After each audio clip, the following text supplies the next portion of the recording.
10씩 나누어서 교독합니다. 이에 바로가 그로 말미암아 아브라함을 후대함으로 아브라함이 양과 소와 노비와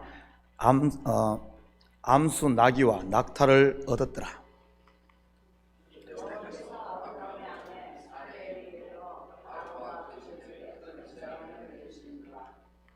그냥 한 번 눌러줘요. 그냥 나도 자꾸 누르면 안 돼. 딱 한 번 그냥 놔둬요. 한번 자꾸 누르면 끝이니까요. 바로가 아브라함을 불러서 이르되 내가 어찌하여 나에게 이렇게 행하였느냐? 내가 어찌하여 그를 내 아내라고 내게 말하지 아니하였느냐?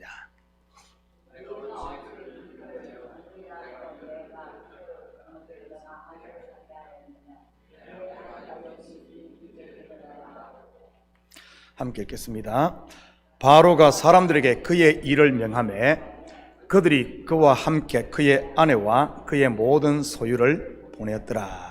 아멘. 좋은 아침입니다. 우리는 지난 새벽에 아브라함이 자기의 아내를 잃는 배경에 대해 살펴보았습니다. 첫 번째 원인은 기근이라고 했습니다. 물론 기근, 즉 비가 오지 않으면 영적으로 말씀의 부재를 말하는 것이고요. 다르게 표현하면 언약을 붙잡고 살아야 할 언약 백성이 그 언약을 잊었다는 의미입니다. 그러자 어디로 내려가게 됩니까? 바로 애굽입니다. 물론 애굽은 세상을 상징하기도 하지만 신약의 언어로 말하면 성령으로 시작을 했다가 율법으로 돌아간 것입니다. 그러자 그 마음의 끝의 끝, 곧 애굽의 시야를 갖게 되고 두려움에 임하게 되고요. 이런 모습은 우리에게 무엇을 말해줍니까? 은혜로 구원받은 성도가 율법으로 돌아가면 중심이 아닌 끝의 것으로 판단하게 된다는 말입니다. 그러니 서로 정죄하게 되는 것이고요. 똥 묻은 개가 겨 묻은 개 나무라는 꼴이 되는 것이지요. 그러면서 점점 더 자기 속에 갇히게 되다가 결국 아브라함은 자기의 아내를 바로에게 내주게 됩니다. 한마디로 바로의 종, 곧 율법의 종이 되었던 것이지요. 16절입니다. 이에 바로가 그로 말미암아 아브라함을 후대함으로 아브라함이 양과 소와 노비와 암수 나귀와 낙타를 얻었더라. 자칫 우리는 본절을 보며 아브라함이 자기 아내를 바로에게 판 것으로 생각할 수 있는데 그런 의미가 아닙니다. 분명 아브라함은 애굽 사람들에게 자기의 아내를 누이라고 했습니다. 당시 오빠는 누이에 대한 후견인 역할을 했기 때문에 일종의 결혼 지참금을 받은 것이지요. 아브라함이 사례를 바로에게 시집 보낸 것이라고는 할까요? 이렇게 해서 바로로부터 많은 가축과 노비를 받습니다. 이것은 율법의 열매를 말하는 것이지요. 성경에서 크고 많고 장자, 먼저 된 것, 부자 전부 율법의 열매를 일컫는 단어들인 것입니다. 그런데 이것이 나중에 어떻게 되는 줄 아십니까? 크게 두 가지 문제를 이야기하게 됩니다. 첫째는 바로로부터 얻은 부로 인해 조카 롯과 다툼이 일어나고 결국은 헤어지게 됩니다. 율법을 상징하는 선악과가 그렇지 않습니까? 선과 악으로 분리하는 것 말이지요. 그리고 둘째는 이때 받은 종인 하갈을 통해 약속의 자녀가 아닌 율법의 자녀인 이스마엘을 낳게 되고요. 이것은 교회도 마찬가지인 겁니다. 은혜로 시작을 했다가 율법으로 돌아간 대표적인 교회가 신약의 고린도 교회 아닙니까? 그들에게서 나온 열매가 무엇입니까? 분쟁과 다툼, 분열 아닙니까? 교회에 당이 생겨 누구는 아볼로파, 누구는 바울파, 누구는 게바파, 누구는 그리스도파 하는 이런 분열들 말이지. 뿐만 아니라 열심은 많았지만 얼마나 많은 다툼과 분쟁이 일어났습니까? 심지어는 은사와 직분을 가지고도 누가 크냐 하면서 기재기를 했고요. 그러다 보니 서로를 세워주어야 할 지체들이 오히려 걸려 넘어지는 걸림돌이 되었던 것입니다. 이것이 바로 율법의 열매인 것이지요. 지참금까지 받고 아내를 바로에게 시집 보낸 아브라함, 이제는 그가 할 수 있는 것이 무엇이었겠습니까? 한마디로 nothing인 겁니다. 바로에게 시집 보냈으니 이제는 그 아내에게 할 수 있는 것이 아무것도 없죠. 천부여 어지없어서 손들고 옵니다 하는 것이지요. 17절입니다. 여호와께서 아브라함의 아내 사레의 일로 바로와 그 집에 큰 재앙을 내리신지라. 그런데 놀라운 반전이 일어납니다. 하나님이 직접 그들에게 개입을 하심으로 말이지. 그런데 우리는 아브라함의 이 스토리가 그대로 출애굽기에 반복되고 있는 것을 보게 됩니다. 430년이라는 오랜 세월 동안 애굽에서 종살이하고 있던 이스라엘에게 말이지. 그들이 할 수 있었던 게 무엇이었겠습니까? 한마디로 nothing인 것입니다. 심지어 바로가 아들이 태어나면 나일강에 던져 죽이는데도 말이지. 그런데 그것이 끝일까요? 아닙니다. 하나님의 백성에게는 세상에서의 끝이 믿음의 시작이요 영생의 출발인 것입니다. 그리고 바로에게 내린 재앙 또한 출애굽기에서도 그대로 반복됩니다. 우리가 잘 아는 바로 10가지 재앙으로 말이지. 창세기를 읽은 첫 번째 독자가 누구라고 했습니까? 바로 출애굽한 광야의 이스라엘 백성들입니다. 그들이 이 본문을 읽었을 때 어땠겠습니까? 세상에 이것 우리 이야기네 하지 않았겠습니까? 맞습니다. 성경은 창세기의 아브라함의 이야기도 출애굽한 이스라엘의 이야기로 그냥 끝나지 않습니다. 이 성경은 하나님의 백성들에게는 모두 현재형 자기의 이야기가 되는 것이지요. 시간과 공간을 초월해 전부 우리의 이야기인 겁니다. 성경을 보며 이것은 그 옛날 사람들의 이야기가 아니라 어느 김집사, 이집사의 이야기가 아니라 전부 내 이야기인 것이지요. 그래서 성경은 모두에게 적용되는, 하나님의 백성에게 적용되는 진리인 것입니다. 혹시 여러분 가운데 더 이상 손 쓸 수 없는 상황에 놓인 분 계십니까? 낙심하지 마시고 주님 앞에 엎드릴 수 있기를 축복합니다. 바로 내려놓은 말이지. 그러면 아브라함에게 역사하셨던 하나님께서 여러분의 삶을 반드시 역전시키는 것을 볼 테니 말입니다. 18절 19절입니다.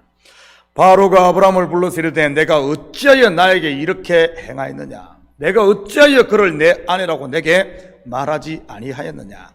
네가 어찌 그를 누이하여 내가 그를 데려다가 아내를 삼게 하였느냐? 내 아내가 여기 있으니 이제 데려가라 하고. 우리는 바로의 이 말을 통해 아내를 잃게 된 원인이 아브라함 자신에게 있음을 보게 됩니다.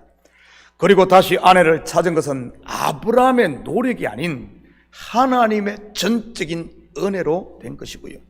여기서 우리는 구원의 비밀 하나를 발견하게 됩니다. Lost and found 원리 말입니다.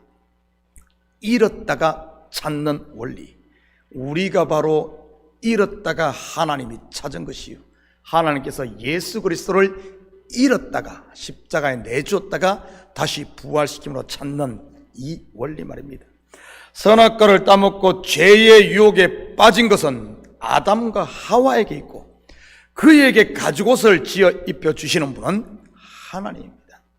우리에게 익숙한 돌아온 탕자의 비유도 사실은 돌아온 탕자가 아닌 잃은 아들을 찾는 아버지 비유란 말이 더 정확한 표현인 것이고요. 왜냐하면 그 비유의 주인공은 아들이 아닌, 내가 아닌 아버지이기 때문입니다. 나는 그냥 죄짓고 잃어버린 자요, 하나님께서 친히 찾아서 찾은 것이니까요. 이것은 지금 우리도 마찬가지인 겁니다. 겉으로만 보면 잘한 것은 모두 내 탓, 못한 것은 전부 너의 탓인 것처럼 보입니다. 그런데 영의 눈이 열려 실체를 알고 보면 그 반대임을 알게 되지요. 내가 한 것이라고는 죄 짓는 일밖에 없고 그런 죄인을 용서하시고 구원하신 분은 오직 하나님 한 분임을 말이지요. 그 손을 볼 때 내가 끌어안고 있던 억울함도 미움도 서운함도 그리고 나의 잘남도 다 내려놓을 수 있는 것입니다. 그 내려놓을 때 참된 마음의 평강과 자유함이 임하는 것이고요. 그 평강과 자유함, 은혜가 있는 마음, 그게 바로 하나님 나라인 겁니다. 심지어 내일에 대한 걱정도, 내가 교회를 바로잡겠다는 자기 의도, 내가 원수를 친히 갚겠다는 마음도 다 내려놓을 수 있는 것이지요. 로마서 12장 8절에서 21절입니다. 할 수 있거든 너희로서는 모든 사람과 더불어 화목하라. 내 사랑하는 자들아, 너희가 친히 원수를 갚지 말고 하나님의 진노하심에 맡기라. 기록되었으되 원수 갚는 것이 내게 있으니 내가 갚으리라고 주께서 말씀하시느니라. 내 원수가 줄이거든 먹이고 목마르거든 마시게 하라. 그리함으로 내가 숯불을 그 머리에 쌓아 놓으리라. 악에게 지지 말고 선으로 악을 이기라. 내가 친히 원수께 갚겠다는 마음의 저변에는 내가 하나님을 믿지 못한다는 그 불신이 자리하고 있습니다. 그러니 내가 하려고 하는 것이고요. 물론 그런다고 될 일도 아니지만 말입니다. 하나님이 아닌데 어떻게 내 뜻대로 다 되겠습니까? 내 일 하나도 제대로 되지가 않는데 말입니다. 저는 우리 식구들이 매일의 삶 속에서 하나님의 선하신 이 손을 경험함으로 자유할 수 있기를 축복합니다. 20절입니다. 바로가 사람들에게 그의 일을 명하며 그들이 그와 함께 그의 아내와 그의 모든 소유를 보내었더라. 한마디로 아브라함의 출애굽인 것이지요. 출애굽기에도 보면 이스라엘 백성들이 애굽에서 나올 때 그들의 모든 소유를 가지고 나옵니다. 그들의 가축과 애굽에서 탈취한 금은 보화까지 모두 말이지요. 우리는 앞에서 아브라함이 하란을 떠날 때에도 같은 모습을 보게 됩니다. 이것은 무엇을 말한다고 했습니까? 먼저는 한 번 나온 갈대아 우르, 그리고 애굽으로는 다시 돌아갈 수 없다는 의미라고 했습니다. 모두 가지고 나왔기 때문에 그곳에는 나의 기업이 없다는 말이지요. 돼지야 씻었다가 다시 똥구덩이로 돌아갈 수 있을지 몰라도 독생자의 핏값으로 산 하나님의 자녀들은 절대 그 옛날로 돌아갈 수 없는 것입니다. 왜냐하면 하나님의 강한 손이 우리를 붙들고 있기 때문인 것이지. 두 번째는 애굽의 바로가 비록 강한 자라고 할지라도 더 강한 분이신 하나님 앞에서는 하나님의 백성 아브라함을 보낼 수밖에 없는 것입니다. 이것은 무엇을 말하는 것이겠습니까? 성도인 우리는 애굽에 머물 수 없다는 말입니다. 왜냐하면 애굽의 바로가 우리를 보내고 밀어내기 때문에 그렇지.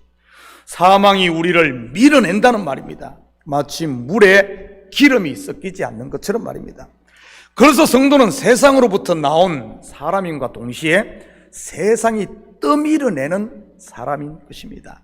사랑하는 성도 여러분, 오늘 하루도 내가 누구인가를 바로 알아 돌아갈 수 없는 애굽을 그리워하고 시간 낭비하지 마시고 하늘 가나안을 바라보며 한 발 한 발 전진하는 믿음의 삶을 통해 하나님께서 우리 마음에 주신 평강 자유를 누리시고 악에게 지지 마시고 선으로 악을 이김으로 우리가 받은 복을 마음껏 누리며 사는 이런 멋진 하루 되시기를 예수님의 이름으로 축복합니다.